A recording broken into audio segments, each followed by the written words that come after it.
Sí, ok.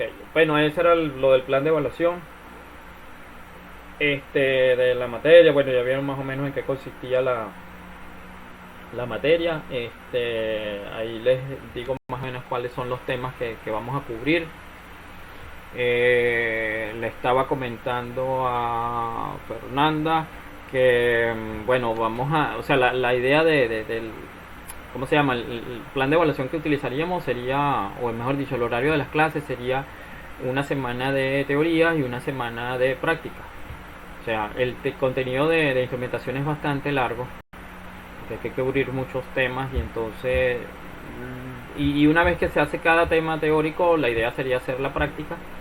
Entonces, por lo tanto, después de cada práctica hay que generar un informe, ¿ok? Entonces, por eso es importante. Esta materia yo no la había abierto, que es la primera vez que la abro en pandemia, porque desde que comenzó la pandemia, porque cuando empezó la pandemia, este, habíamos quedado a la mitad del semestre, entonces tuve que terminar de completarla en modalidad online, pero fueron pocas clases y bueno, fue un poco incómodo porque también tenía que hacer algunas prácticas y wow, no, era imposible darlas de esa manera. Pero bueno, en vista de la situación de que haya un poco más de flexibilidad, entonces, y ya bueno, ya era el momento de abrirla de nuevo, entonces por eso fue que se hizo. Aquí está Antonio, ya se unió. Hola Antonio, ¿cómo estás? Buenos días. Ok, ¿cómo está todo? Chévere, disculpa los inconvenientes que hubo con lo de la conexión, pero wow, se presentaron problemas que bueno, no pude. De todas maneras, te estás incorporando a tiempo, no he comenzado la clase todavía, o sea, ya la estoy grabando, pero no he empezado a darle el tema. Estaba bueno, entonces comentándoles eso, que vamos a hacer así, una semana de teoría y una semana de práctica, para no tener que atrasarnos tanto en los informes, sobre todo, porque son bastante, o sea, los temas son bastante largos, y entonces, bueno, importante que no nos atrasemos con eso. Bueno, muchachos, para no perder más tiempo, son las 10:23. Esta clase va a ser del tema uno, pero la vamos a dividir en dos partes porque es un poco amplia.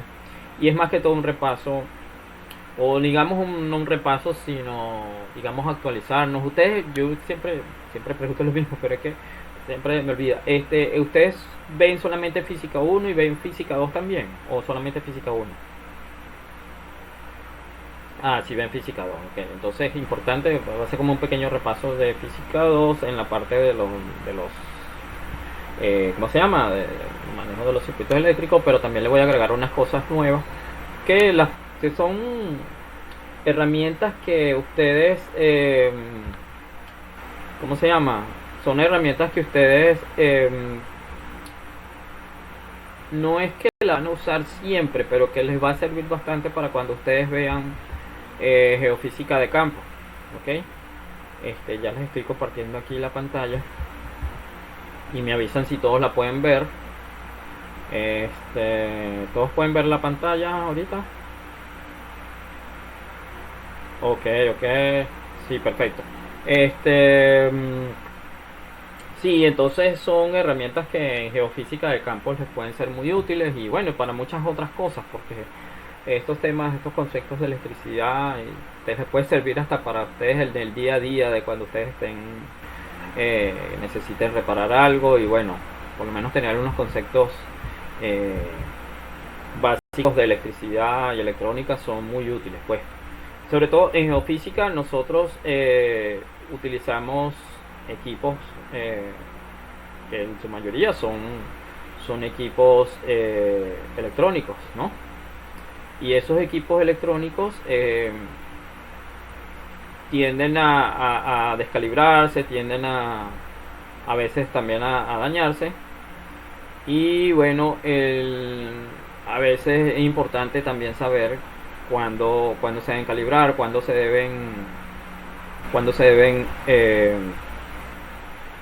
¿cómo se llama? ¿Cómo se dice? Calibrar, hacerle mantenimiento, ok, todo eso. Entonces, bueno, el tema consiste en la instrumentación electrónica, ok. Este, la instrumentación es básicamente una ciencia, pues que eh, trata o sea, de estudiar los distintos equipos físicos, pues, los distintos equipos de instrumentación, ¿ok? Bueno, como ustedes saben, la geofísica es una ciencia que estudia el interior de la Tierra, ¿ok?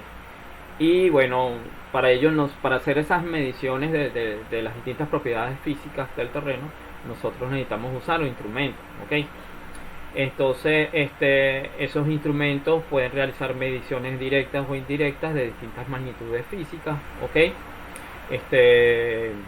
A veces necesitamos como geofísicos medir la resistividad eléctrica o la densidad de las rocas, las variaciones de la gravedad sobre la superficie terrestre, cómo varía el campo magnético, y cómo se propagan las ondas sísmicas, diferentes magnitudes. Entonces, bueno, para ello necesitamos utilizar instrumentos, entonces en la antigüedad, muchos instrumentos que se utilizaban funcionaban a base de, ¿cómo se llama?, de principios mecánicos y principios ópticos,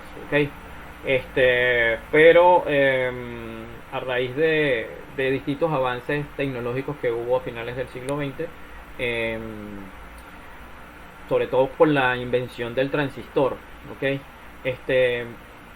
se pudo avanzar rápidamente en crear instrumentos mucho más sofisticados, mucho más precisos, y permitiendo que uno pudiera tener equipos inclusive que hasta pudieran no solamente hacer mediciones en tiempo real con una alta precisión, sino también que tú pudieras almacenar los datos y transmitirlos a largas distancias, entonces todo eso trajo una revolución en el mundo de la instrumentación. Y una de esas cosas también es que, o sea, a pesar de se pudo mejorar la toma de mediciones con mucha rapidez, la exactitud, sensibilidad,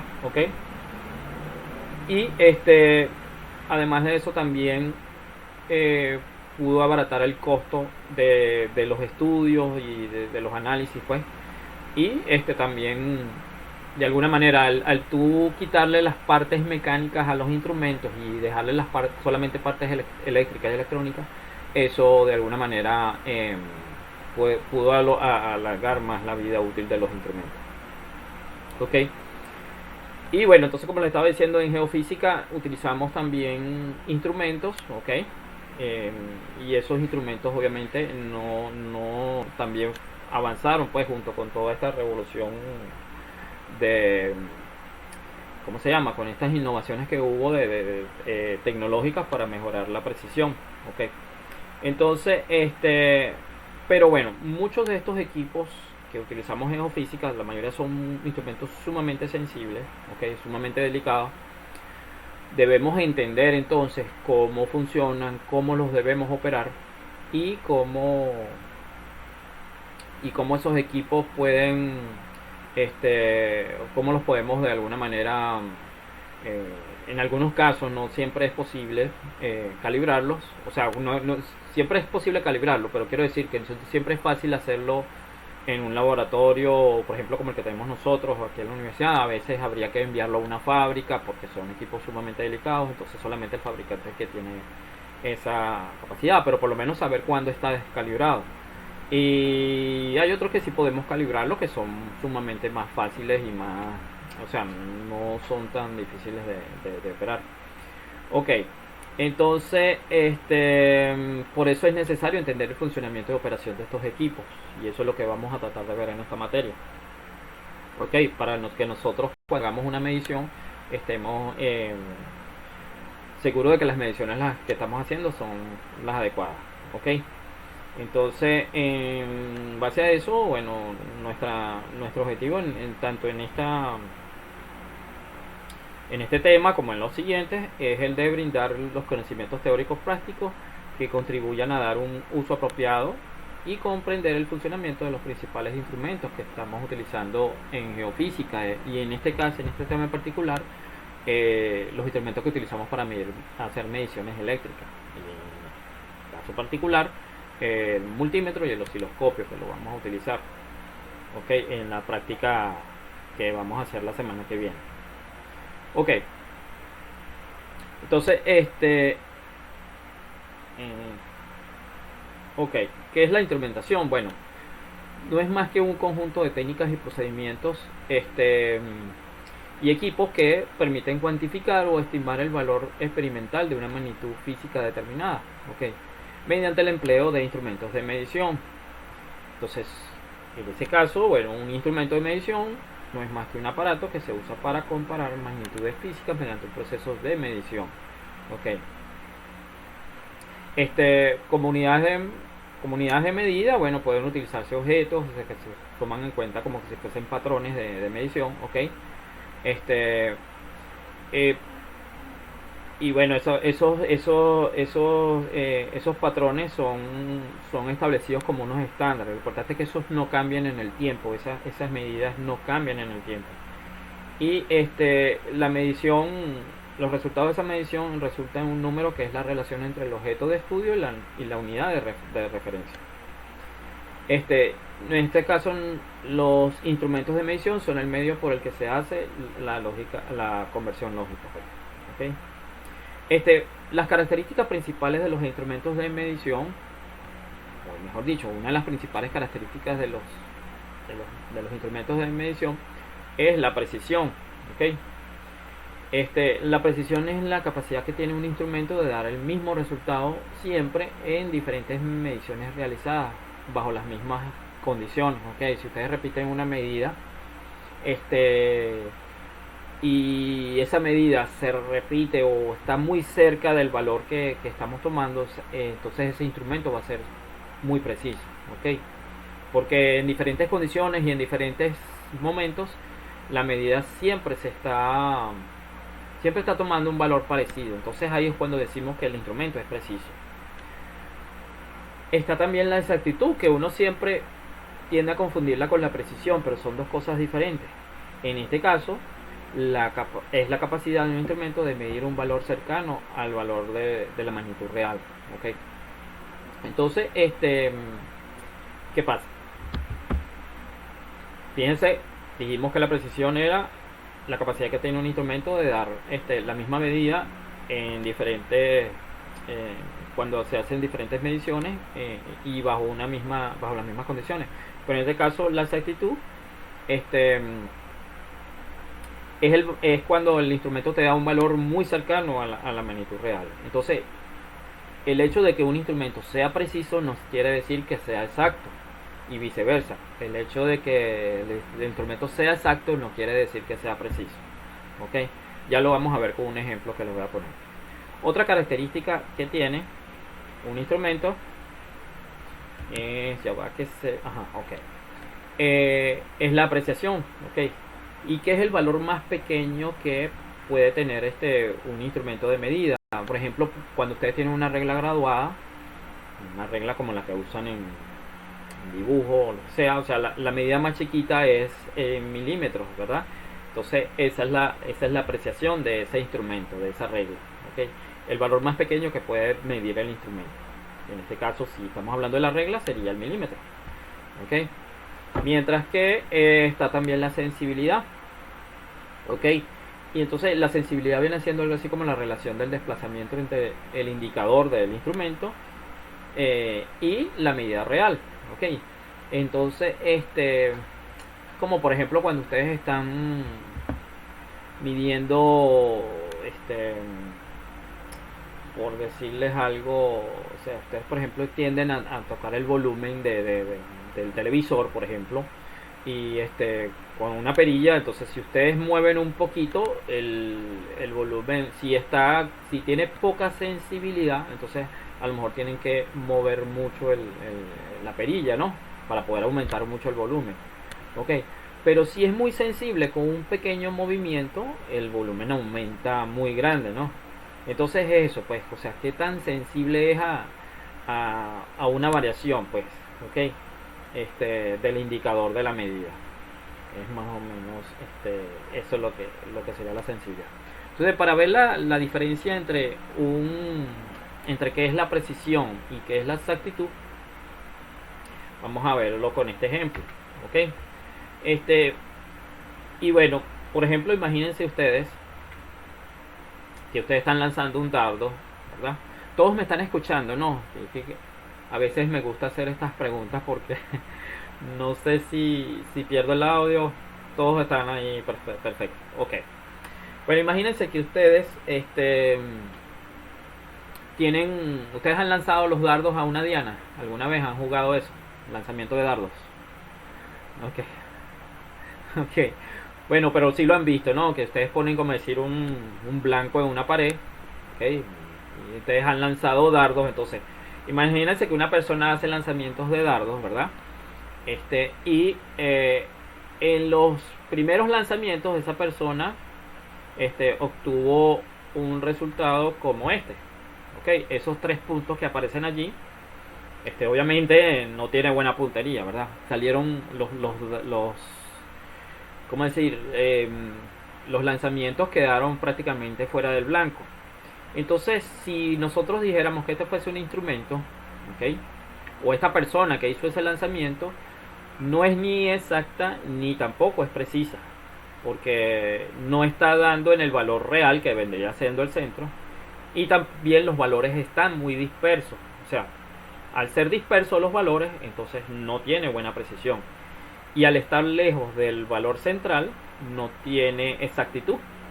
Ok, entonces si ahora la misma persona o otra persona, mejor dicho, hace un nuevo lanzamiento y ahora los valores tienden a estar más cercanos, ok, ahora están más juntos, quiere decir que hay menos dispersión, significa que esta persona es más precisa, ok, es más precisa, y entonces obviamente está, o sea, está mejorando pues su puntería, pero sigue dando fuera del blanco. Entonces esta persona es precisa, pero no es exacta, ok. Si si ahora el lanzamiento diese esto con otra persona, entonces fíjense que ahora los puntos están alrededor del centro, pero siguen estando dispersos. Entonces esta persona sería exacta, pero no sería precisa, ok.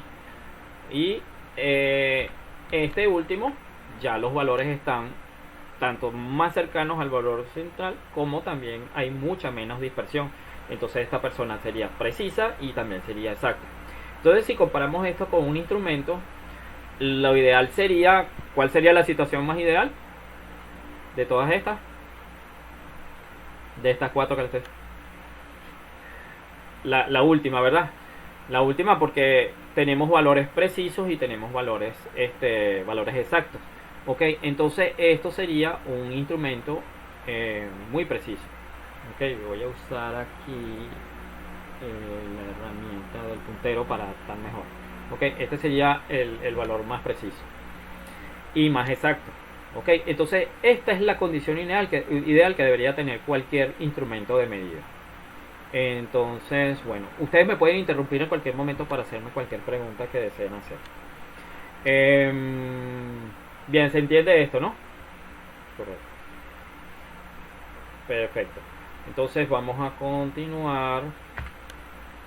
Ok, entonces en un instrumento de gran precisión, pero de poca exactitud, es posible obtener una mejor exactitud mediante un proceso de calibración. O sea, básicamente las situaciones anteriores,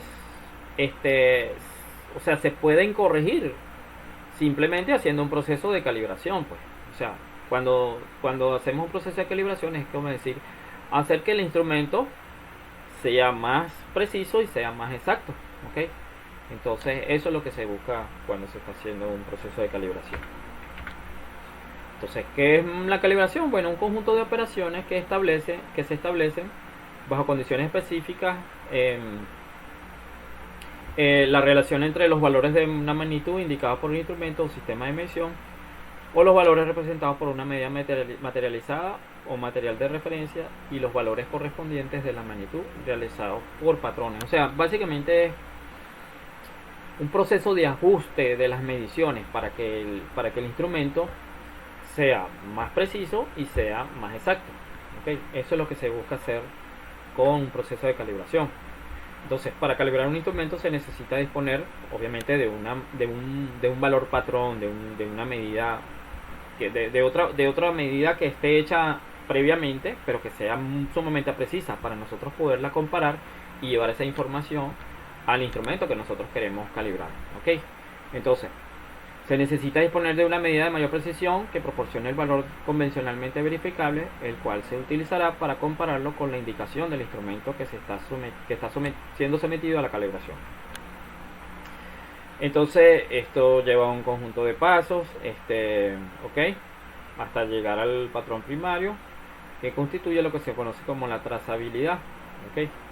El objetivo de la calibración es mantener y verificar el buen funcionamiento de los equipos, responder los requisitos establecidos en las normas de calidad, aunque esto sigue un conjunto de pasos que pueden ser fijados por algunas compañías de normas de calidad, ¿ok? Para garantizar que la medida sea lo más confiable, ¿ok?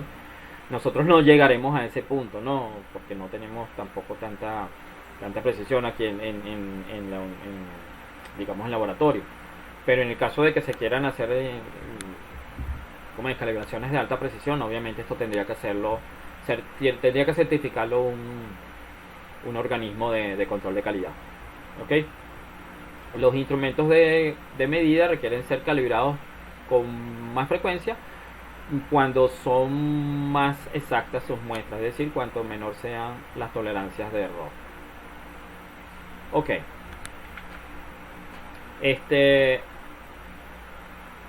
La calibración de cualquier instrumento de medida debe realizarse bajo condiciones de humedad y temperatura controlada por un laboratorio. Es decir, son condiciones ideales que deberíamos tener en un laboratorio para poder hacer medidas precisas.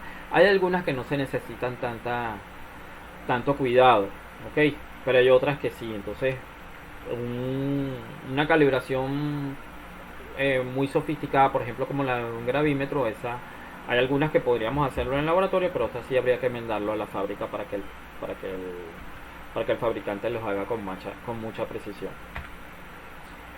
Ok, entonces vamos a empezar con las nociones básicas de la electricidad y electrónica. Ok, una de las principales cosas que debemos definir, por ejemplo, es lo que es un conductor eléctrico. Y bueno, no es más que simplemente un material en el cual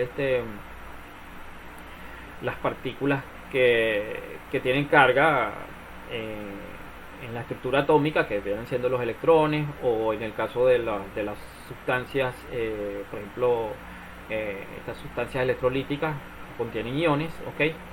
Son las que portan las cargas eléctricas, y esas cargas eléctricas se pueden mover libremente a través de un material, ¿ok? Cuando ese material es sometido a una diferencia de potencial eléctrico, ¿ok? Y una vez que esas cargas entran en movimiento y fluyen a través de ese material, ¿ok?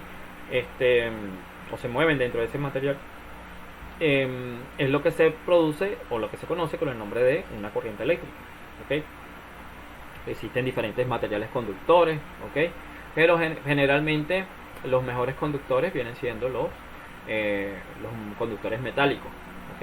Que son los que tienen más cargas eléctricas libres. Y bueno, algunos conductores electrolíticos, como por ejemplo el agua salada, por decirles un ejemplo. La conductividad en este caso viene siendo, bueno, una capacidad que poseen ciertos materiales de permitir el paso de las cargas eléctricas a través del material pues donde están circulando. Okay. La conductividad obviamente depende de la estructura atómica y molecular de cada material.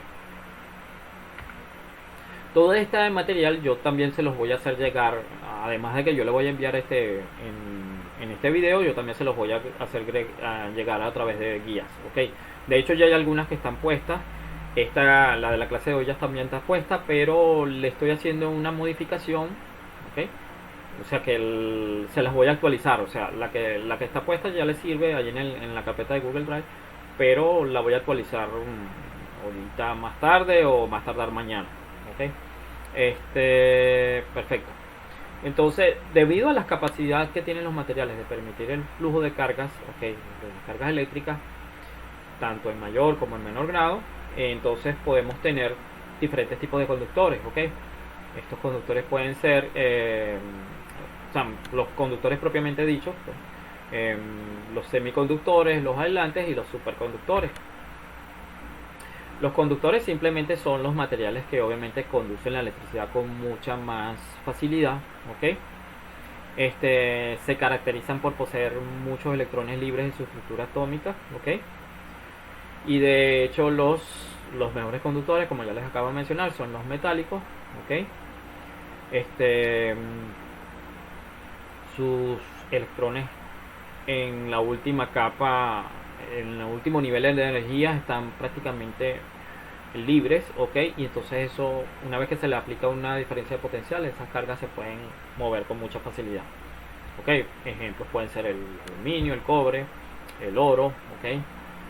Algunas sustancias como les dije, el agua salada, ok. Tenemos por ejemplo aquí la estructura atómica del cobre, pues entonces tenemos, en este caso tiene un electrón libre en la parte externa, pero podemos tener otros ejemplos como el hierro, el aluminio, ok. Entonces este electrón que está en el último nivel de energía se puede, como prácticamente no está atado a la estructura electrónica del átomo, ese electrón puede saltar fácilmente de un átomo a otro con mucha facilidad cuando se le aplica una diferencia de potencial. En el caso de los semiconductores, como decir, son materiales que permiten también el paso de la corriente eléctrica con cierta facilidad, ¿ok? Pero generalmente ellos conducen electricidad bajo ciertas condiciones, ¿ok? Por ejemplo, cuando hay impurezas en su estructura molecular, o cuando son sometidos a altas temperaturas, ¿okay? Entonces, y ejemplos de estos materiales pueden ser los materiales tipo P y los materiales tipo N, ¿ok? Ok. Por ejemplo, vemos la estructura del silicio. El silicio en condiciones naturales es un material que viene siendo un material que no conduce electricidad, ¿no? Porque tiene todos sus niveles llenos totalmente, ¿ok? Pero si ese material, fíjate que vemos, o sea, cuando se une el silicio con otros átomos de silicio, se llenan todos ¿cómo se llama? Los enlaces se completan y se comparten, pues, los electrones del último nivel, ¿ok? En lo que se llaman el enlace de valencia, ¿no? O sea, los niveles de valencia se comparten y entonces llega a una estructura estable conformada con 8 electrones, ¿ok? Entonces, desde ese punto de vista, el silicio no conduciría electricidad, ¿ok? Pero, ¿qué pasa si nosotros agregamos impurezas, ¿ok? Esas impurezas vendrían siendo otros átomos que le aporten electrones o que le roben electrones, ¿ok? Que le roben cargas eléctricas, ¿ok? Entonces, por ejemplo, tenemos el caso tenemos nuevamente el silicio, ¿verdad? La estructura del silicio, pero le hemos agregado una impureza de un átomo de antimonio. El antimonio tiene 51, un número atómico de 51, en el cual le sobra un electrón, tiene 5 electrones en su capa externa, en su último nivel. Entonces, cuando él se une con el silicio y comparte electrones, vendría quedando un electrón libre.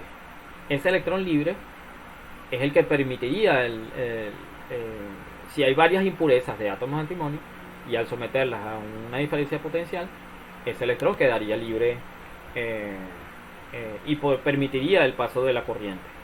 Solamente si existen estas impurezas dentro de la estructura del silicio, ¿okay? Es decir, introducimos una impureza de átomos de antimonio, ¿okay? Y esto se conocería como un material tipo N. Tipo N porque tiene cargas en exceso, cargas negativas en exceso, ¿ok? Entonces esas cargas negativas son las que van a facilitar la conducción de la electricidad, ¿ok? Entonces, cuando un material como el silicio se mezcla con impurezas o pequeñas cantidades de átomos donadores de electrones, como el antimonio, se forma un material semiconductor tipo N. Y en el caso de, o sea, volvemos a tener una estructura de silicio, ¿ok? Pero podemos agregar ahora un átomo de boro, ¿ok? El átomo de boro tiene tiene un número de átomos 5. Entonces prácticamente cuando lo combinamos con el silicio, entonces quedarían lugares de la estructura molecular donde faltarían electrones, ¿ok? Entonces esos lugares donde faltarían electrones, para completar la órbita, perdón, la órbita no, el último enlace, el último nivel de energía, ¿ok?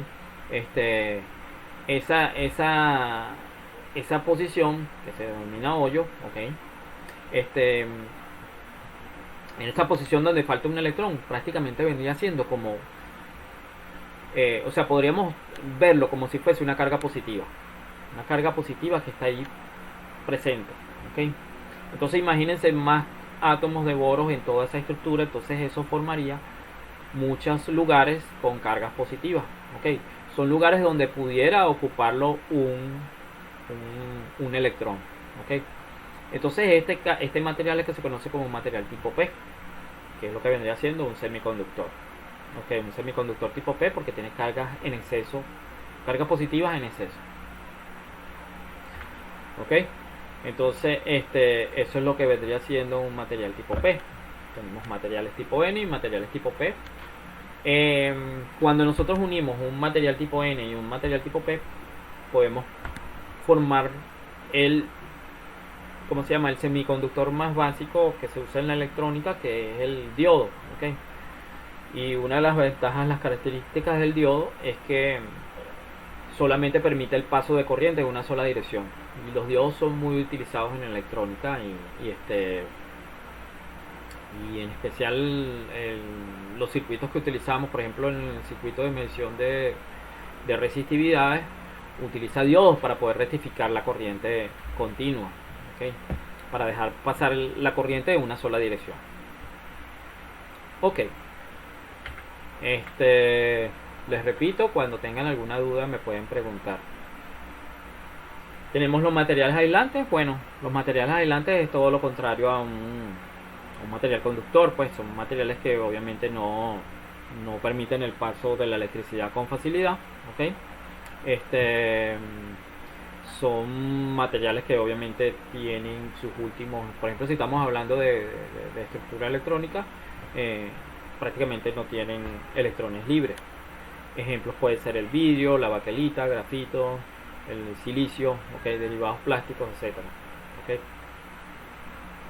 Son algunos de los materiales que no. Aquí creo que hay un error porque el grafito sí debería permitir el paso de corriente. Esto tengo que revisarlo. Ok, los materiales superconductores son materiales que tienen la capacidad de permitir el paso de una corriente muy o sea, digamos, son materiales que bajan su resistividad, ¿okay? Se hacen muy conductores, pero en ciertas condiciones, sobre todo cuando tenemos temperaturas cercanas a 0 grados Kelvin, ¿okay? O 0 Kelvin, ¿okay? Entonces, normalmente estos materiales son producidos en laboratorio, ¿okay? Y uno de los ejemplos de ellos puede ser el estaño, que a una temperatura inferior a 3.72 Kelvin, ¿okay? Puede conducir la electricidad prácticamente con una resistencia cero, ¿okay? Pues prácticamente eso es lo que pasa, la resistividad cae bruscamente a cero en estas condiciones, ¿okay?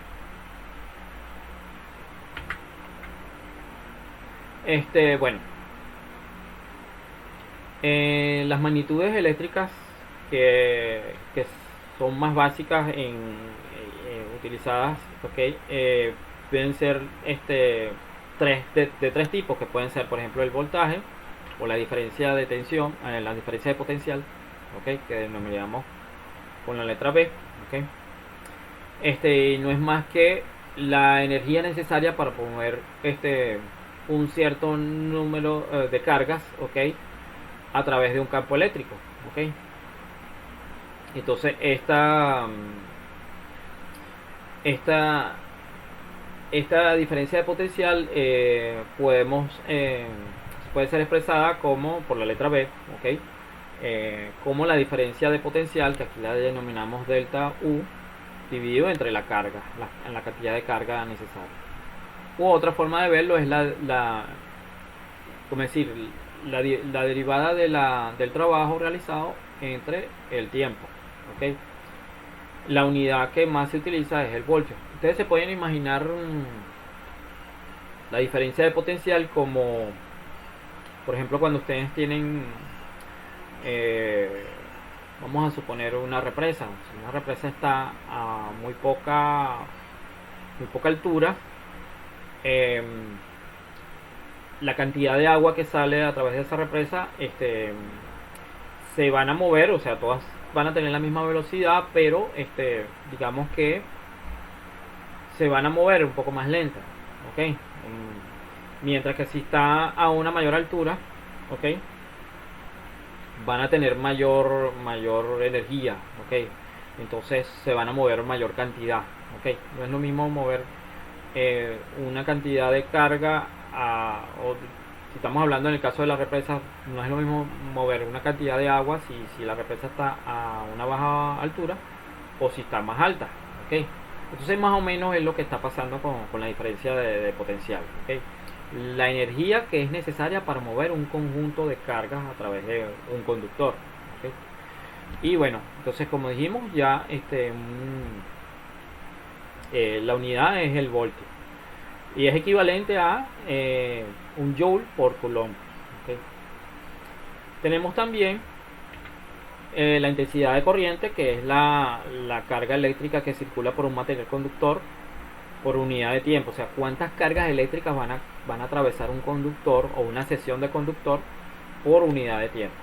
Y esta viene dada por la expresión intensidad I, o sea, que le llamamos intensidad de corriente eléctrica, es igual a la variación de la carga dividida entre el tiempo, ¿okay? La unidad que se utiliza es el ampere. Y otra magnitud importantísima es la resistencia. La resistencia eléctrica es la medida de la posición al flujo de carga, o sea, esa capacidad que tiene un material de oponerse al flujo de la carga eléctrica, eso es lo que se conoce como la resistencia eléctrica, ¿okay? Oposición al flujo de carga eléctrica que experimenta un conductor. Más adelante veremos otra propiedad que se llama la resistividad, que suele confundirse con la resistencia, pero están bastante relacionadas y es una de las magnitudes que más utilizamos en geofísica para hacer estudios de suelo, ¿okay?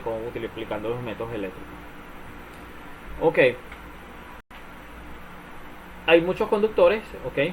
En los que la corriente a través que circula a través de ellos es directamente proporcional a la diferencia de potencial aplicada, ¿okay? O sea, la corriente que está circulando a través de ellos va a ser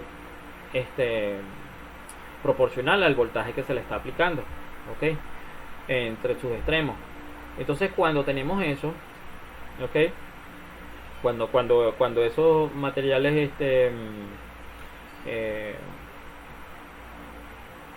tienen esa relación, o sea que son directamente proporcionales, decimos que la corresistencia es independiente del voltaje o la intensidad. Y en ese caso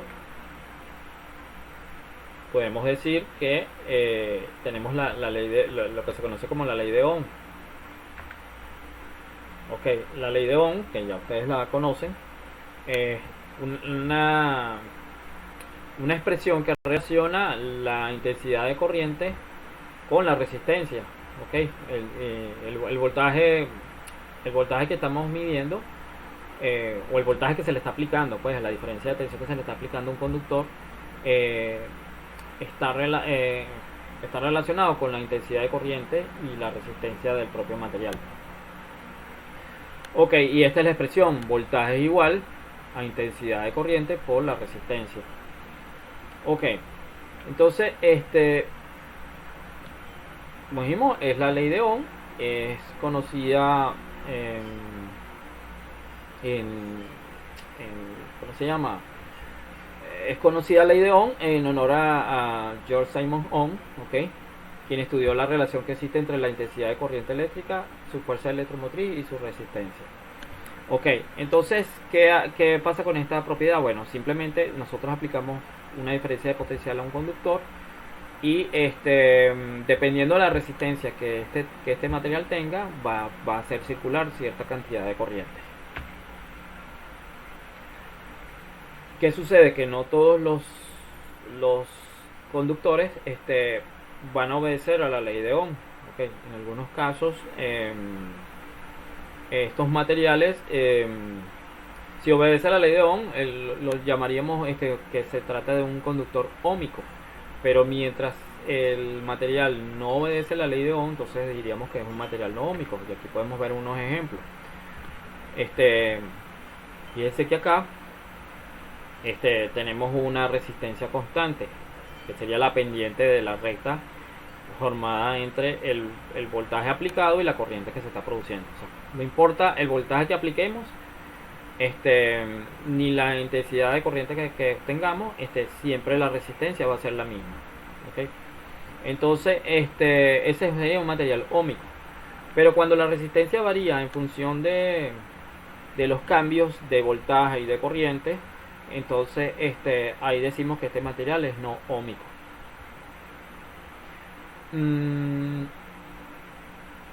No necesariamente tiene que ser cuando cambiemos. Pueden haber también materiales no óhmicos, por ejemplo, cuando se varía la temperatura, la presión, ok. Hay diversas propiedades físicas que pueden hacer variar la resistencia de un material, especialmente la temperatura, ok. Esa es una de las características. Por eso es que algunos instrumentos de medición tienen que operar siempre a una temperatura constante, o por lo menos lo más constante posible, dentro de un cierto rango de temperatura. Algo similar sucede por ejemplo con el gravímetro, aunque este es con partes mecánicas, pero también tiene partes electrónicas. Okay. Todos me siguen, ¿no? Todos me están siguiendo. Hasta ahora, ¿alguna pregunta? Voy un poco rápido porque también por la hora, pero todos me están escuchando. Ok, esto es casi que un repaso de los conceptos de física 1, pero es importante que los vayamos viendo de nuevo para ponernos al día con la práctica la semana que viene. Otro concepto importantísimo es la potencia eléctrica, ¿okay? Que bueno, es la capacidad para realizar un trabajo. Es como la tasa de rapidez a la cual se hace un trabajo, o de manera equivalente la rapidez con la que se transfiere la energía. ¿Okay? Por ejemplo, si ustedes tienen un bombillo, ¿okay? Un bombillo de 60 vatios, ese bombillo lo que quiere decir esos 60 vatios es que 60 vatios sería la energía que está produciendo por cantidad de tiempo, ¿okay? O digamos la energía que está disipando por unidad de tiempo, ¿okay? Entonces la expresión de la potencia vendría siendo potencia la variación del trabajo dividido entre el tiempo, ¿okay? O variación de energía dividido entre tiempo, ¿okay? A partir de esta definición, ¿okay? La potencia puede ser expresada. O sea, por ejemplo, si se fijan en la ecuación anterior, voy a echar un momentico hacia atrás. Cuando definimos voltaje, aquí vimos que voltaje igual variación del trabajo en función del tiempo. ¿Okay? Y entonces acá, esto yo creo que aquí está mal, debe ser sí, variación de la carga en función del tiempo. Okay.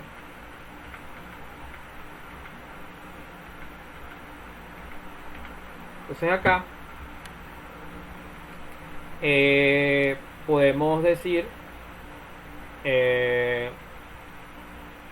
esto era variación del trabajo, o sea, creo que en la parte anterior está equivocado, que era variación del trabajo en función de la carga. Ok, y esto es intensidad. Entonces nosotros podríamos separar esto de esta manera.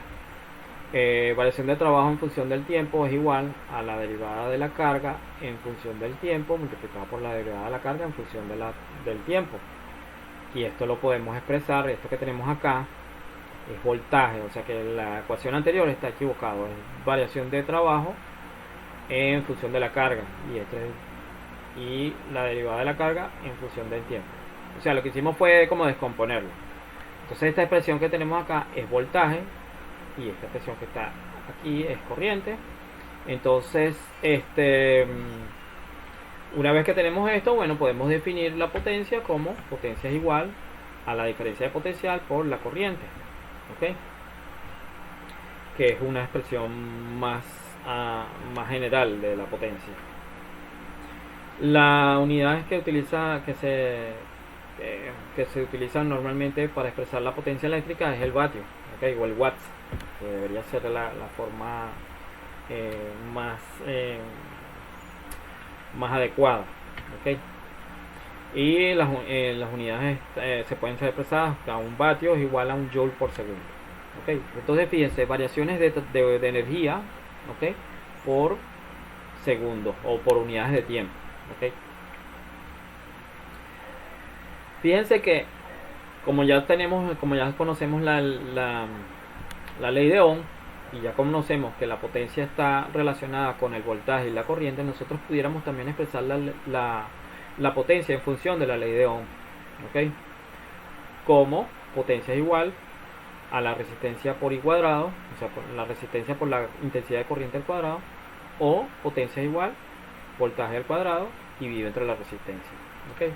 Son dos formas adicionales que nosotros pudiéramos tener aplicando la ley de Ohm, que ya la vimos. Entonces, en los casos en que no conozcamos el voltaje, pero conozcamos la resistencia, entonces pudiéramos calcular la potencia a través de la resistencia que tiene el material y la corriente que está circulando por ahí, por ese material. Y del mismo modo, si no conocemos la corriente, pero conocemos la tensión y la resistencia, entonces podemos calcular también la potencia disipada. Estas reglas que vemos acá, estos símbolos que vemos acá, es una manera de uno tener como una especie de regla mnemotécnica para acordarnos la fórmula de cálculo. Por ejemplo, esta que tenemos acá es básicamente la ley de Ohm, tal cual. Entonces, si queremos calcular el voltaje, lo que hacemos es ocultar el voltaje, lo ocultamos y vemos que estos dos se multiplicarían, o sea, la intensidad por la resistencia. Si queremos calcular la resistencia, ocultamos la R y dividimos voltaje sobre corriente. O queremos calcular la corriente, entonces voltaje sobre resistencia. Y del mismo modo para el caso de la potencia es igual a V por I, corriente es igual potencia sobre voltaje y voltaje igual potencia sobre corriente. Es una manera de recordarla más fácilmente, ¿okay? Entonces, más que todo para facilitar los cálculos. De todas maneras, ustedes se aprenderían las más básicas, pero hay unas fórmulas que son más complejas que no hay necesidad de aprendérselas. Les permitiría usarla, como decir, a tener acceso a las fórmulas sin ningún problema. Lo importante es que sepan utilizarlas. Como ya vimos las corrientes eléctricas, ¿okay? ¿Qué es la corriente eléctrica? Bueno, entonces también necesitamos definir cuáles son los tipos de corrientes eléctricas. Entonces, de acuerdo a la dirección del flujo de cargas, tenemos dos tipos de corriente básica, que son la corriente continua y la corriente alterna.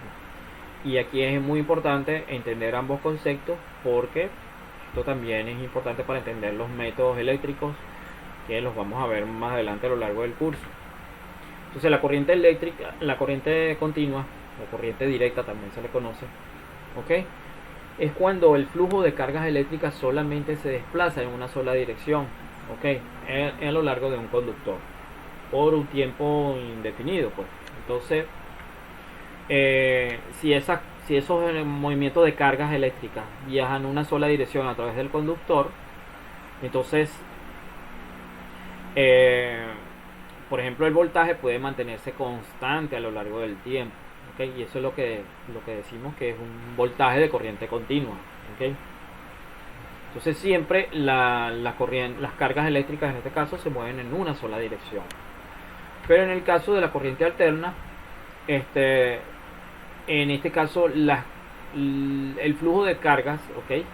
Está cambiando constantemente de dirección, ¿ok? Es decir, por ejemplo, tenemos un conductor y este es el tipo de corriente que nosotros tenemos en nuestras casas, en los enchufes, en los tomacorrientes. Es una corriente que, por ejemplo, la corriente de la casa es de 60 Hz. Entonces, que eso significa que la corriente está cambiando de dirección constantemente cada 60 cada o sea, 60 veces por segundo, ¿ok? Entonces, la corriente va en una dirección primero y luego en otra dirección. Entonces aquí vemos una representación simbólica, gráfica mejor dicho, de cómo está variando el voltaje a lo largo del tiempo. ¿Ok? Entonces primero está en la dirección positiva y luego cambia de dirección en sentido contrario. ¿Ok? Entonces está cambiando constantemente de dirección. En el caso de la corriente de la casa cambia por ejemplo, en Latinoamérica se utiliza 60 Hz, ¿okay? Pero en Europa se utiliza, por ejemplo, 50 Hz, ¿okay? Entonces puede variar, pero no necesariamente tiene que ser 50 o 60 Hz. Ustedes pueden tener corriente alterna en diferentes frecuencias. Solo que para el caso de alimentación de los equipos electrónicos domésticos se utiliza en Latinoamérica 60 Hz y en Europa se utiliza 50 Hz. Ok, definamos ahora lo que es un circuito eléctrico. Okay. No es más que un conjunto de elementos y materiales conductores interconectados entre sí, de manera tal que se establece una circulación de cargas eléctricas, okay, a través de los diferentes elementos que conforman ese circuito, okay, y de manera que se forma un circuito cerrado, pues una conducción en una sola dirección, ¿okay? O pueden haber múltiples direcciones, pero de manera ordenada, ¿okay? A través de diferentes elementos que están interconectados entre sí, y esos elementos son obviamente elementos conductores, ¿okay? Ese movimiento de carga se produce justamente cuando se aplica una diferencia de potencial en alguna de las partes de ese circuito, ¿okay? Entonces, bueno, podemos tener diferentes ejemplos. Estos son ejemplos, unos sencillos o parece sencillo, ok. Tenemos este circuito formado por diferentes resistores, que son estas partes rectangulares, y tenemos algunas fuentes de voltaje, ok, y fuentes de corriente, ok. Entonces, cuando están todos esos elementos conectados, se produce la circulación de corriente en ciertas direcciones. Y aquí tenemos un ejemplo mucho más complejo. Aquí hay elementos mucho más es más difícil de detener, pero bueno, a simple vista uno puede identificar aquí hay como una cornetica, aquí hay una batería, hay otros elementos más complejos que son, por ejemplo, quizás ustedes no los hayan visto nunca, pero son transistores, son bobinas, condensadores, ok. Los vamos a ver también, pero claro, obviamente no vamos a aprender a utilizar todas esas cosas, pero sí por lo menos que ustedes sepan identificarlos, porque les va a servir también para detectar algunas fallas. Bueno, estos son ejemplos, ok.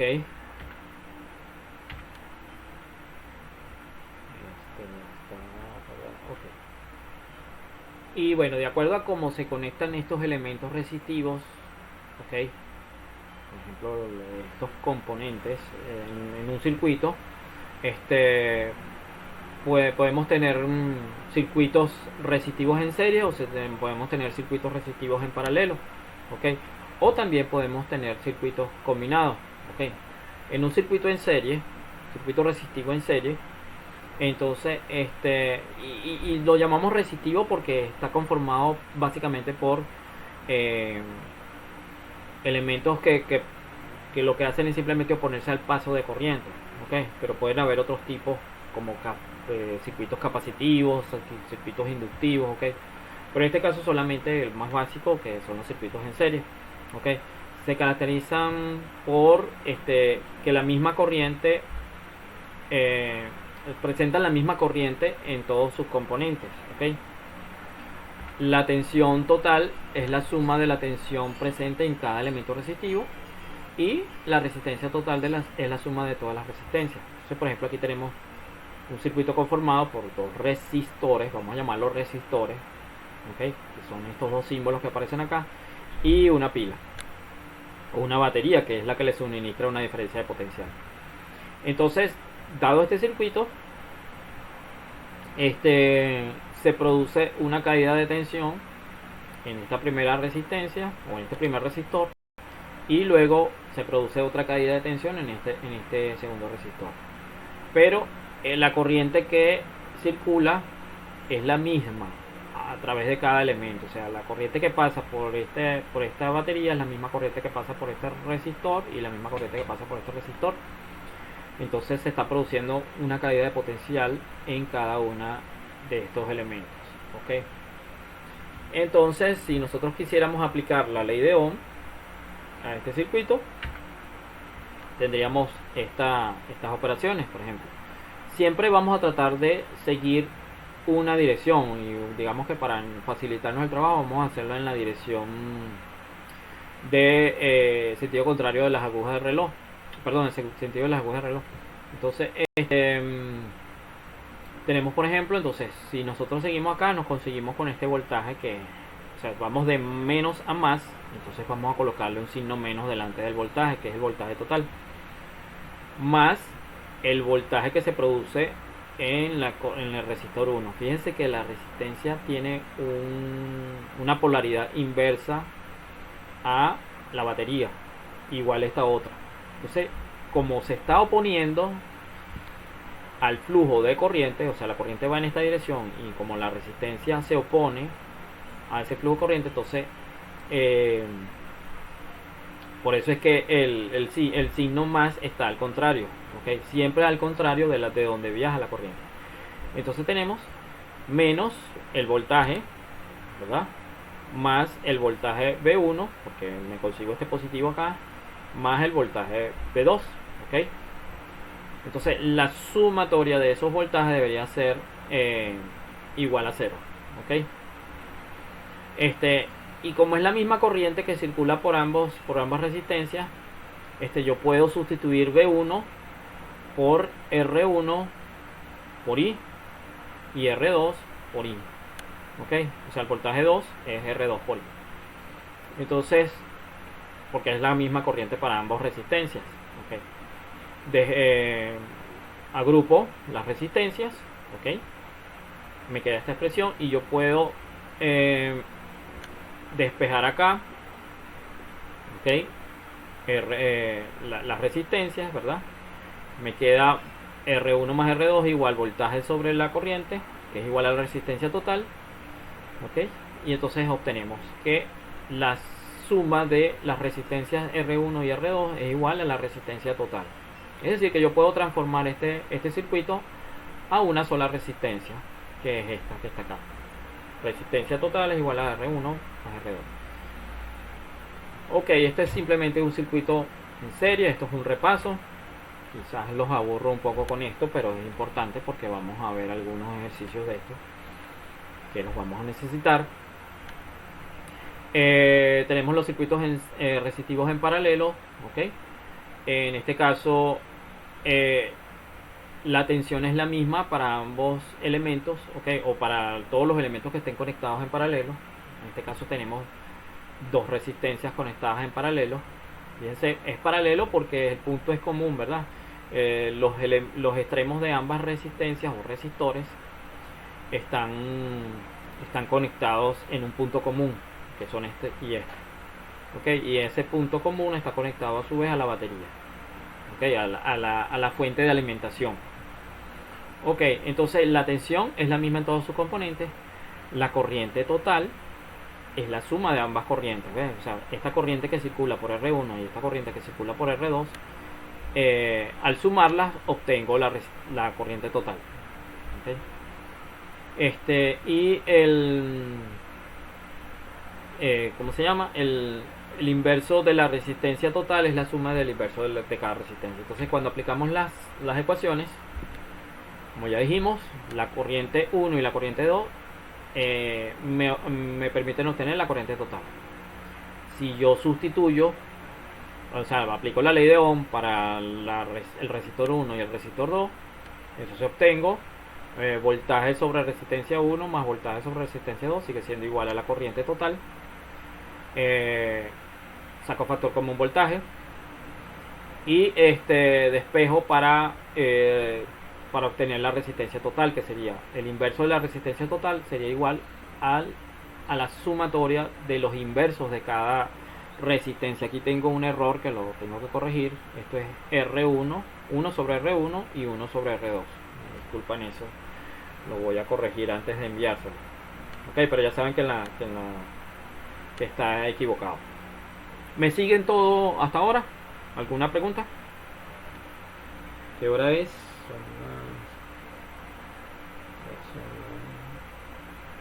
¿Me escuchan? Sí, son las 11:22.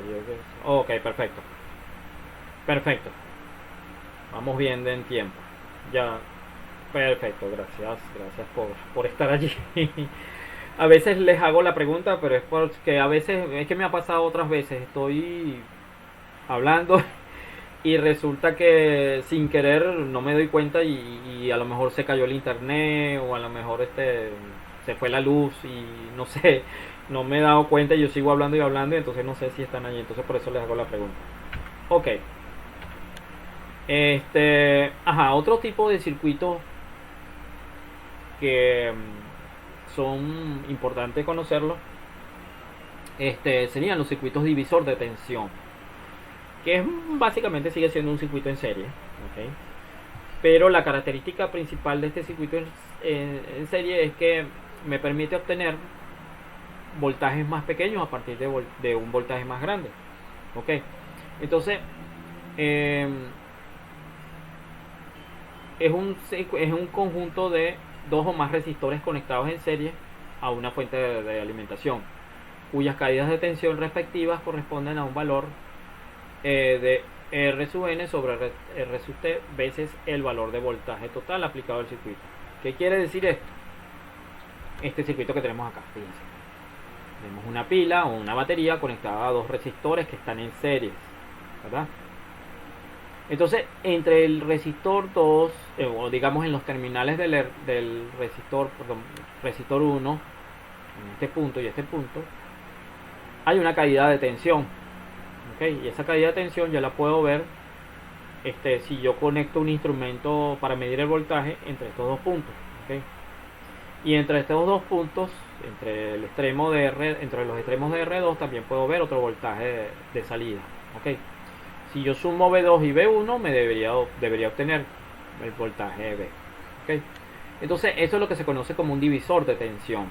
¿Okay? Pues yo puedo obtener voltajes más pequeños a partir de un voltaje más grande. Imagínense que ustedes tienen una batería del carro, ¿verdad? Y ustedes quieran encender, por ejemplo, un LED, ¿okay? O algún aparato que funcione con una corriente mucho más pequeña. No le pueden pegar, o no le pueden aplicar los 12 voltios directamente porque pueden quemar el circuito. ¿Okay? Entonces ustedes a través de un divisor de tensión, ustedes pueden construir, jugando un poco con los valores de la resistencia, pueden obtener, por ejemplo, un voltaje de 3 voltios acá para poder encender el LED o encender un aparato que ustedes quieran encender, pues, porque le van a aplicar un voltaje mucho más pequeño. Ok, entonces, ¿cómo sería esto? Volvemos a aplicar nuestra ley de Ohm a este circuito, circulando siempre en ¿cómo se llama? En la dirección de las agujas del reloj. Okay, y bueno, esto no nos podemos olvidar, estos son simplemente puntos de conexión, pero realmente la corriente va a viajar por R1 y por R2. Entonces, si subo, me consigo con el voltaje negativo, lo coloco como menos B, y obviamente la sumatoria de ambas resistencias, ¿okay? Multiplicado por I, ¿okay? Porque podríamos descomponerlo. I por R1 sería el voltaje, la caída de voltaje acá. Y por R2 sería la caída de voltaje acá. Entonces por eso lo estoy poniendo agrupado. Todo eso es igual a 0. De donde despejo la corriente, ¿ok? Y la corriente vendría siendo igual al voltaje sobre R1 más R2, ¿verdad? Hasta aquí nada del otro mundo. Pero sabemos que el voltaje en R1, ¿ok? El voltaje en R1 es igual a la corriente que circula por R1, ¿ok? Multiplicado por la resistencia R1, ¿ok?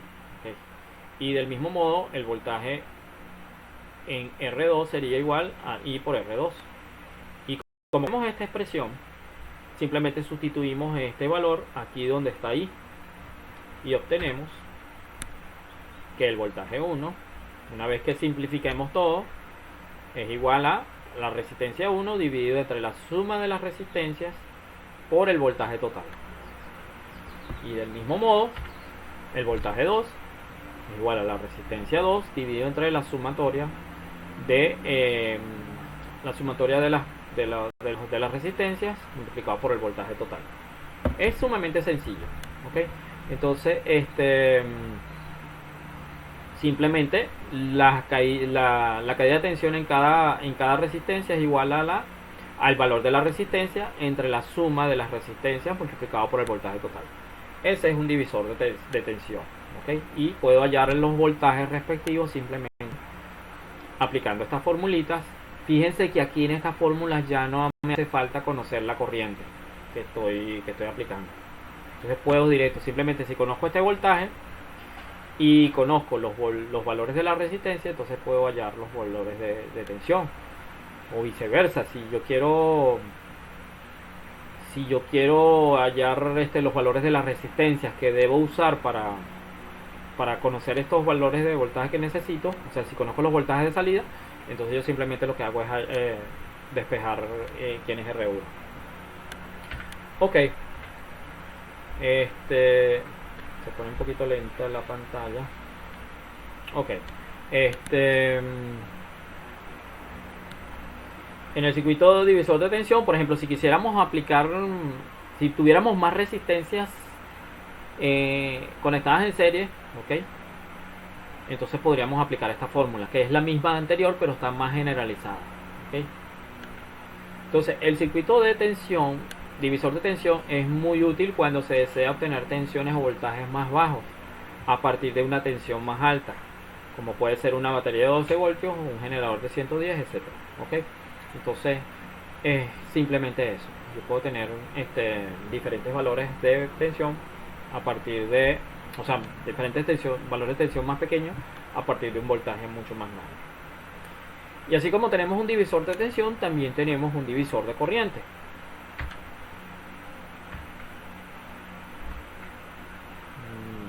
Se pone un poquito lenta la pantalla. Ok. Entonces, un divisor de corriente es un caso muy parecido al anterior, solo que ahora queremos hallar las corrientes que pasan por cada uno. Ok. Es un circuito sumamente básico. Ok. Entonces, sabemos acá que la corriente que circula por la resistencia 1, ¿verdad?, es igual al voltaje total dividido entre la resistencia 1. Y el mismo caso, la corriente 2, voltaje total entre la resistencia 2. De manera que la corriente total es igual al voltaje dividido entre la resistencia total, que sería la resistencia equivalente de estas dos resistencias. Esa resistencia equivalente, si aplicamos lo que vimos anteriormente, vendría siendo esta forma, que es la multiplicación de ambas resistencias dividido entre la sumatoria de las resistencias R1 y R2. ¿Ok? Esto es simplemente el caso de, si ustedes agarraban el caso de una resistencia en paralelo, que dijimos que era el inverso de la resistencia total, es igual a el inverso de la sumatoria, perdón, la sumatoria del inverso de cada una de las resistencias. Entonces, cuando simplificamos y despejamos R total, obtenemos esta expresión. Entonces, sustituimos R total, ¿ok?, en estas expresiones que tenemos acá. Por ejemplo, I1 es igual a B sobre R1, ¿verdad? Que sería igual, aquí aplicamos RT, ajá, aquí despejamos RT, ¿verdad?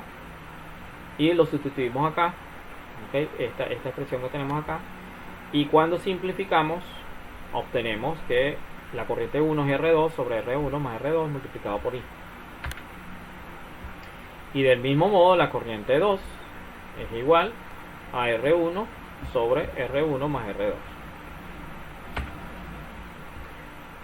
Entonces tenemos estas expresiones. Fíjense que las ecuaciones que obtengo para la corriente 1 y para la corriente 2, aquí ya no interviene el voltaje. O sea, yo puedo tener cualquier voltaje acá, pero las corrientes van a ser solamente dependientes de los valores de la resistencia y de la corriente total. ¿Okay? Entonces, y fíjense que la ecuación es bastante parecida a las de los divisores de corriente, solo que fíjense la diferencia.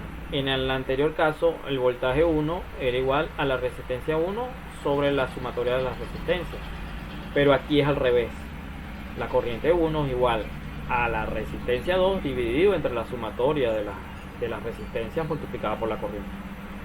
Y aquí igual, la corriente 2 es igual a la resistencia 1 dividido entre la sumatoria de R1 más R2 multiplicado por la corriente total. Entonces ese es el caso especial de la resistencia, de los divisores de corriente. ¿Ok? Entonces son también útiles, ¿ok? Para hallar la corriente, cuando queremos hallar corrientes de determinado valor para alimentar un determinado circuito. ¿Ok?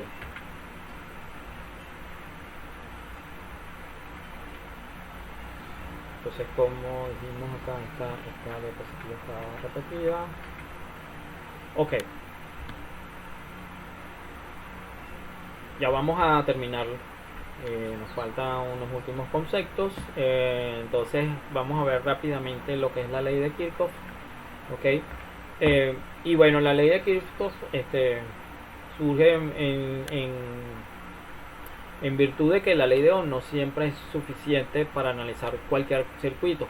Hay veces donde tenemos circuitos un poco más complejos, entonces la ley de Ohm es insuficiente. Entonces, pero tenemos las leyes de Kirchhoff que nos permiten resolver circuitos un poquito más complejos. ¿Ok? Entonces, la primera ley de Kirchhoff lo que nos dice es que y está basada de acuerdo a la ley de conservación de la carga, dentro del cual la suma algebraica de las cargas dentro de un mismo sistema no puede cambiar. ¿Okay?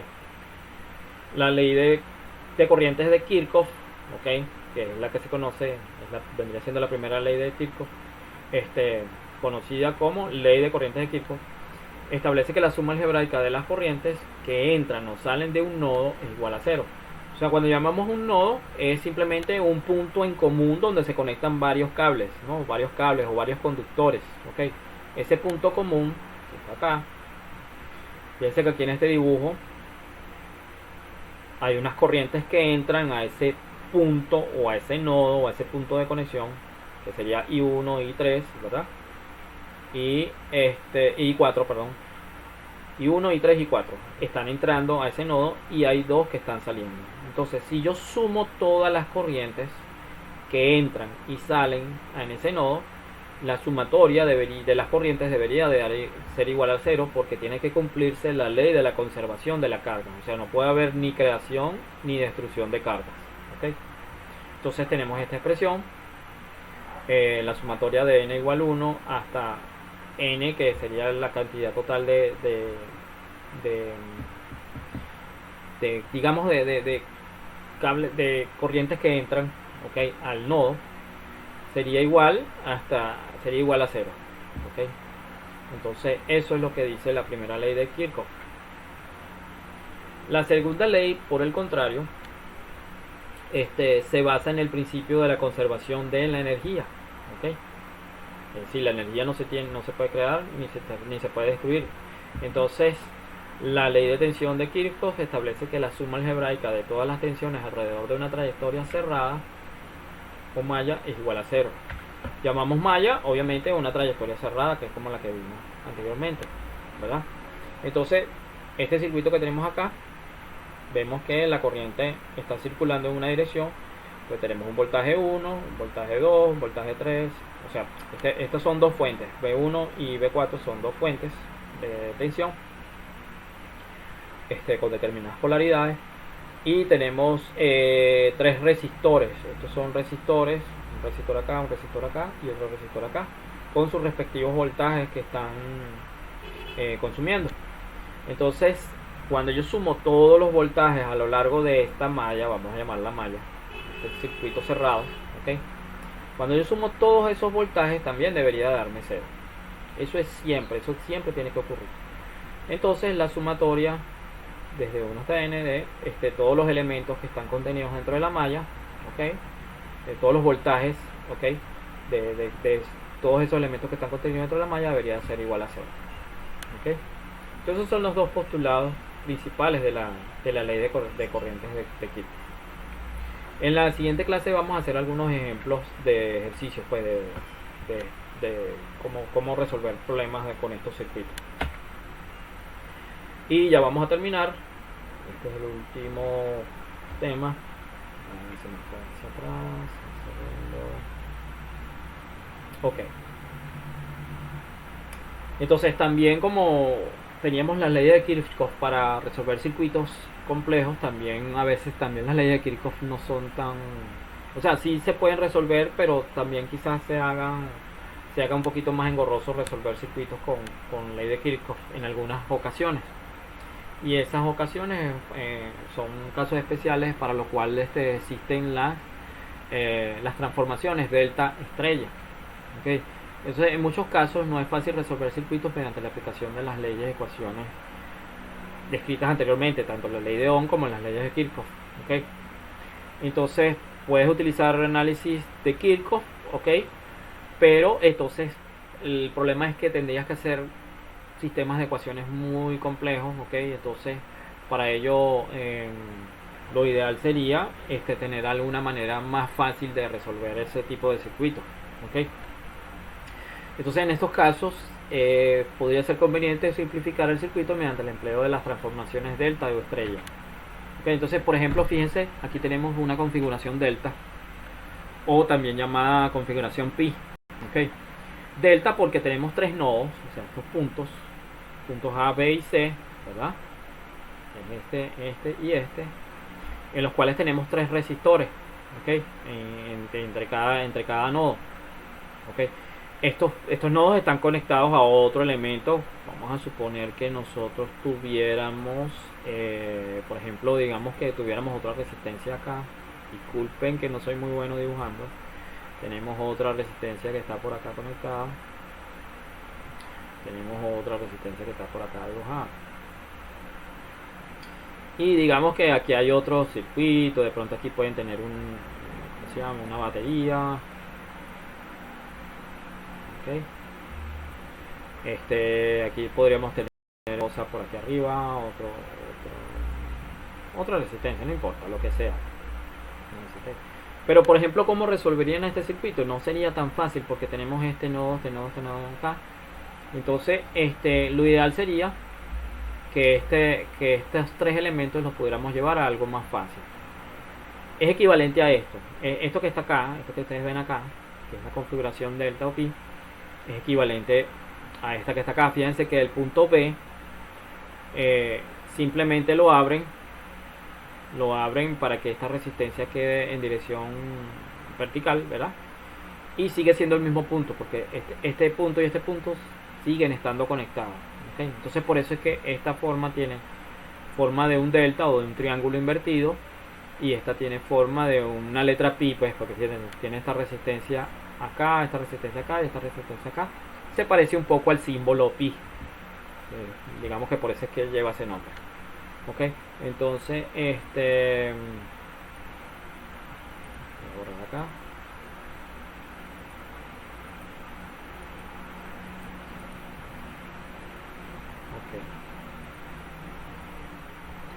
Y tenemos ok, esa sería la configuración delta.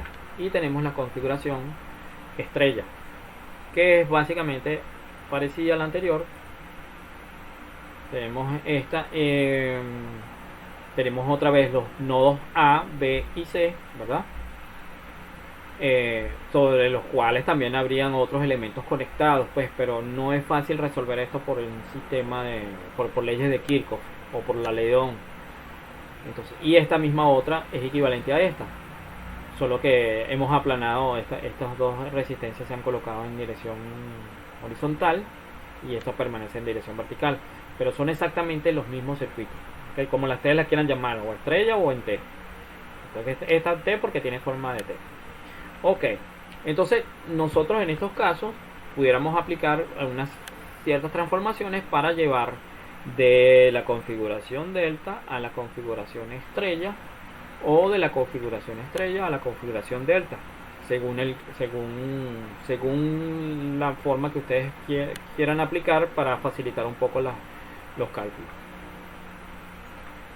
Entonces, para terminar, entonces vemos la configuración delta, o sea, si quisiéramos transformar la configuración delta a configuración estrella, ok, de delta a estrella, ok, entonces pudiéramos aplicar esta expresión que está acá.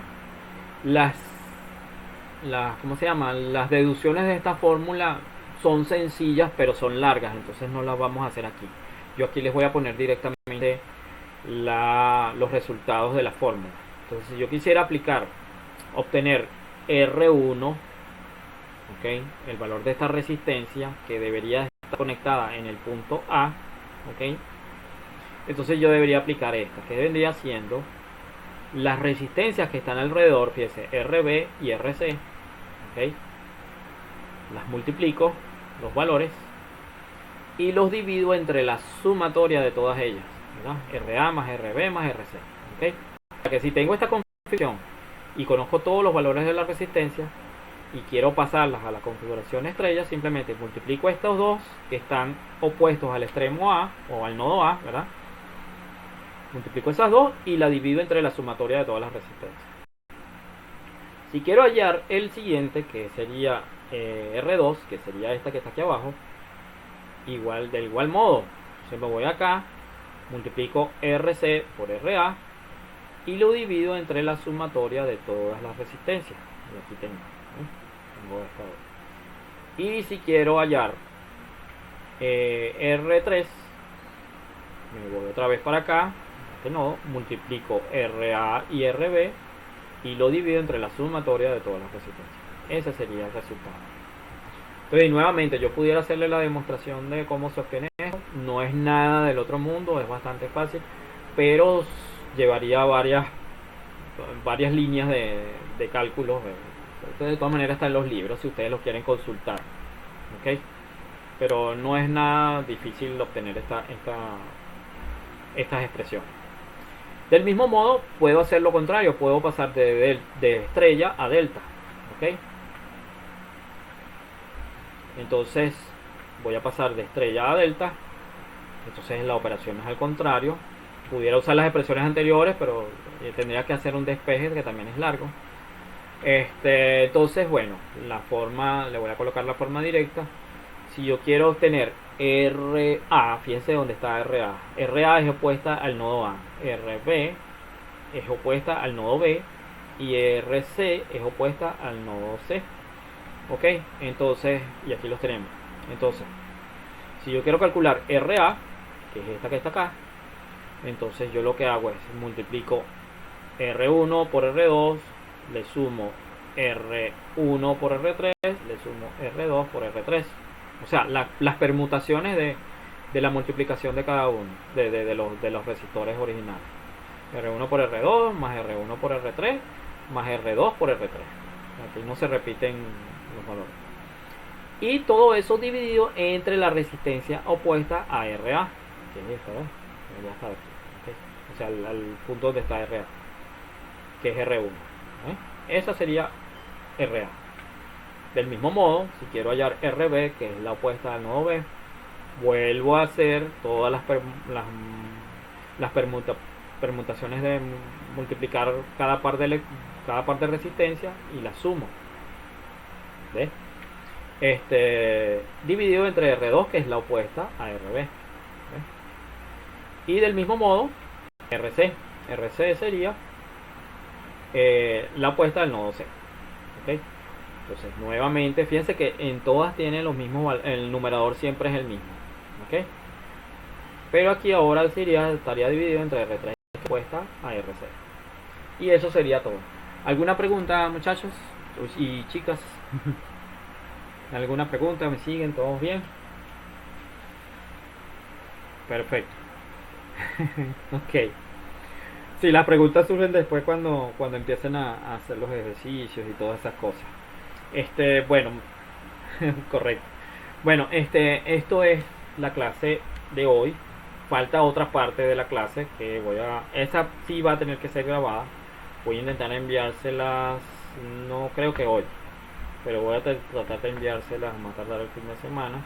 De todas maneras, nos da chance para nosotros adelantar, o sea, el lunes tendríamos que ver la primera práctica.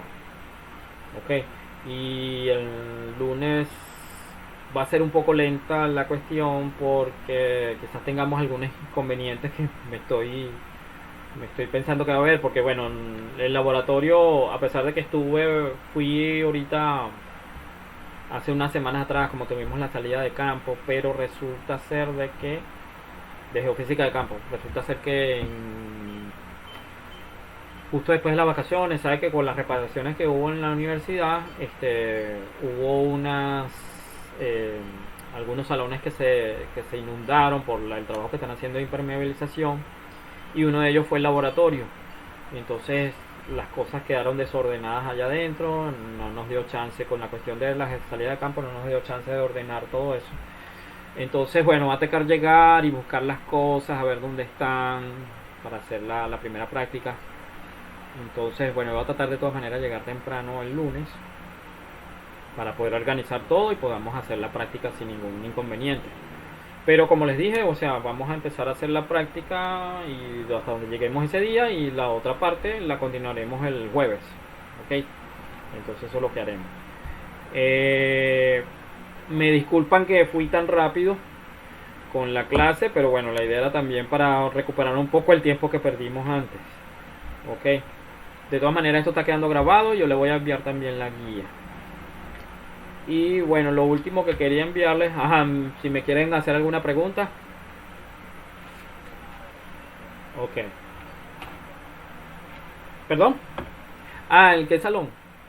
El salón en el piso 1 del edificio de la Escuela de Geología, Minas y Geofísica. En el departamento, pues, en el laboratorio, ahí yo tengo acceso al laboratorio. Pero tendría que llegar, seguramente cuando ustedes lleguen ya yo voy a estar ahí. Tengo que llegar revisando las cosas, ordenando los materiales que vamos a utilizar para poder hacer la práctica. Bueno, importante obviamente que tengan sus medidas de bioseguridad, o sea, su tapabocas, sus cuestiones de, de seguridad. Bueno, como todavía estamos con el tema del virus, bueno, entonces tenemos que cuidarnos todos. Pues, y digamos que también es una medida de protección porque lo que nos y de norma, pues, de seguridad que nos está solicitando también, que debemos cumplir para que demos las clases de la manera más segura posible. Ok. Les voy a enviar una tareita muy sencilla para que la investiguen y si es posible la entreguen más tardar, diría que el domingo en la noche o más tardar el lunes. Ok. Pero importante porque que la vayan leyendo para ya tener una idea de la práctica que vamos a hacer. Para el lunes, investigar lo siguiente. Es bastante sencillo, lo pueden buscar todo en internet y me la entregan, por ejemplo, por un archivo en PDF. Puede ser realizado en Word o en PDF. ¿Okay? Preferiblemente en Word. Me gusta más que me entreguen en Word. ¿Ok? Entonces, una primera pregunta, que es una placa de pruebas que se conoce como protoboard o breadboard. ¿Ok? ¿Cómo se utiliza? ¿Ok? Esto es importante que lo investiguen porque lo vamos a utilizar el lunes, pero ya es bueno que ustedes vayan investigando un poco este, que es el código de colores de una resistencia y cómo se utiliza. Y tercero, cuál es la representación simbólica básica de los siguientes componentes o dispositivos eléctricos, que son, por ejemplo, una fuente de tensión continua, una fuente de tensión alterna, o sea, solamente los símbolos, ¿ok? De pronto una breve descripción de cada uno, no necesitan extenderse mucho. ¿Cuál es el símbolo de unas pilas, de un resistor, resistor variable, condensador, bobinas, transformador? ¿Cuál es el de la masa de la Tierra? Fusibles, interruptores, bombillos, transistores, diodos, diodos emisores de luz, motor eléctrico, corneta bocina y antena. Más que todo para que ustedes tengan una idea general de cuando ustedes vean un circuito, ustedes sepan reconocer qué, qué elemento es el que está presente y cómo está conectado con el resto de los componentes del circuito. ¿Okay? Entonces la primera práctica que vamos a hacer, vamos a utilizar este componente que está acá, que es el protoboard, ¿okay? Y por eso es necesario que sepan, que ya tengan una idea de cómo que se utiliza. Es bastante sencillo, hay videos en internet, y hay bastante material, pero no necesitan esto es algo, un trabajito, una tareita muy corta. Solamente lo que necesito es el concepto y una explicación de cómo es que se utiliza. Pero pueden ver un video más o menos para que entiendan cómo es que se utiliza. Otra cosa que no les he dicho. Bueno, y esto el código de colores también es importante que lo investiguen. Es bastante sencillo de utilizar, pero también para que lo entiendan. ¿Qué les iba a decir? Hasta ahorita no tengo preparador.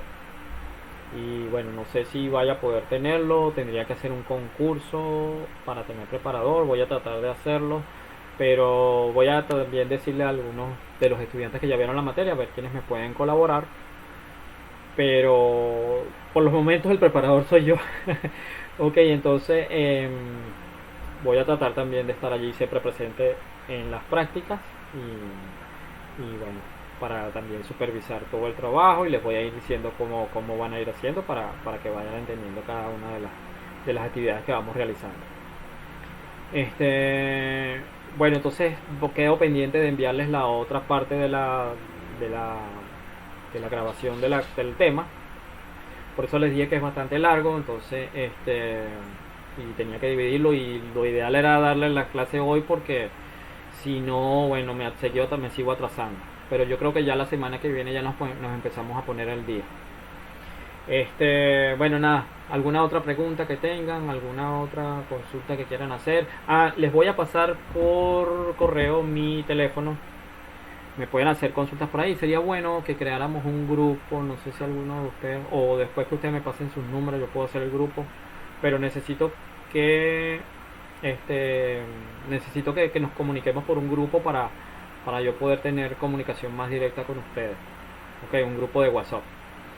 En estos casos, como hoy, que bueno, estábamos un poquito enrollados, entonces comunicarse por correo está bien, pero es como un poco más lento. Entonces, bueno, no sé si tienen alguna duda, alguna pregunta que hacer, cualquier cosa que puedan preguntar ahorita. Ajá, dígame.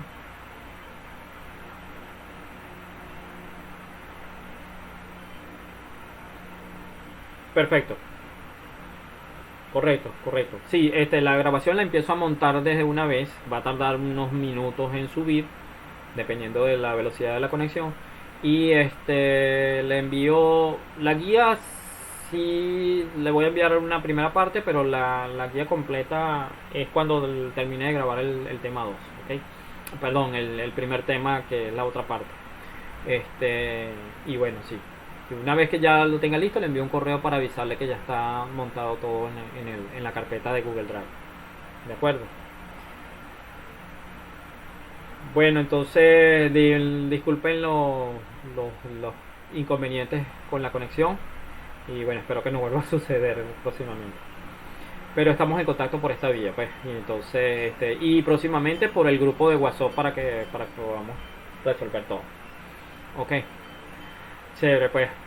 Bueno, pues, buenas tardes, que estén bien. Cuídense mucho, pues. Estamos en contacto. Hasta luego, pues. Buen día.